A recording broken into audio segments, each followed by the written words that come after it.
उस समय मैं अपने स्कूल में था। मुझे पढ़ाई से काफी कुछ कहना था। वैसे ही तो मेरे पढ़ने में तेज नहीं था, लेकिन मुझे और भी पढ़ने को मिला और पढ़ने में तेज होना था।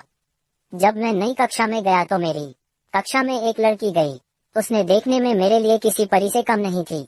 उसे देखते ही मेरा मन तेजी से कपने लग रहा था। अब मुझे और अधिक पढ़े, क्योंकि वह लड़की काफी तेजी से पढ़ रही थी।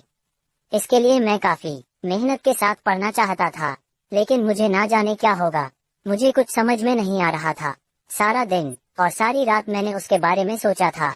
उसके बारे में सोचने पर मुझे अच्छा लगता था, लेकिन जब मैं पढ़ाई के बारे में सोचता था तो मुझे बहुत गुस्सा आता था। मैंने एक बार सोचा कि इसके बारे में मैं अपने दोस्तों से कहूं, लेकिन मेरी हिम्मत नहीं हुई। इसी सब का चक्कर में रह गया और मेरी क्लास का पहला एग्जाम सामने आ गया। मेरी तैयारी कुछ भी नहीं हुई थी। जब मैं अपनी कक्षा में गया तो मुझे बहुत गुस्सा आ रहा था। तब मैंने क्या देखा कि वह लड़की मेरी ओर आ रही थी। उसके चेहरे पर मुस्कान थी। वह काफी खुश लग रही थी। ये देखकर मैं कुछ देर तक अपने शरीर को हिला भी नहीं पा रही थी।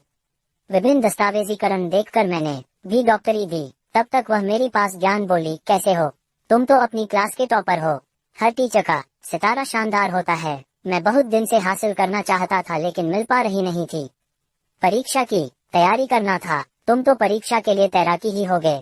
मैंने धीरे से कहा, हाँ, मैं परीक्षा के लिए तैयार हूँ। इस पर उस लड़की ने कहा, बहुत अच्छा है। इसके बाद वह अपनी सहेली के पास चली गई। मैं बस देखता रह गया। अब परीक्षा के लिए प्रश्न पत्र मिला।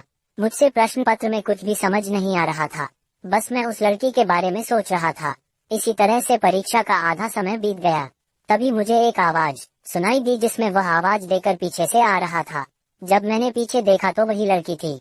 अब मैं जमीन पर नहीं बल्कि आसमान की सैर कर रहा था। उसने बड़ी ही धीरे धीरे से मेरा नाम लेकर कहा, पेपर नहीं देना है क्या? अभी तक आपने कुछ भी नहीं लिखा है। इस पर मैं कुछ बोलने वाला ही था तो फिर से वह लड़की बोली, अगर पेपर में कोई सवाल समझ नहीं आ रहा है तो मुझसे गावर की मदद ले सकते हैं। इसके बाद मैंने अपने प्रश्न पत्र को हल करना शुरू कर दिया।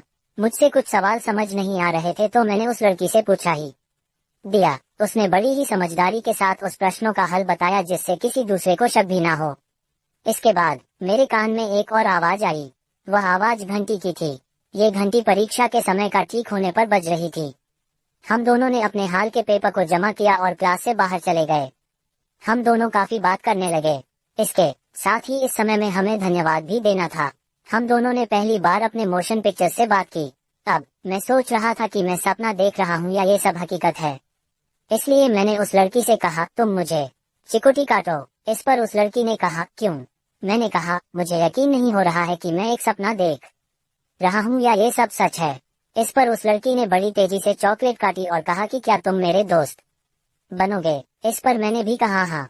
अब हम एक दोस्त बन गए थे।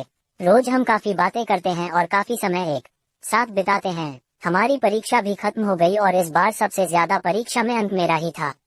इसका सब कारण वह लड़की ही थी। तो दोस्तों, कुछ इस तरह से शुरू हुई थी मेरी स्कूल की प्रेम कहानी।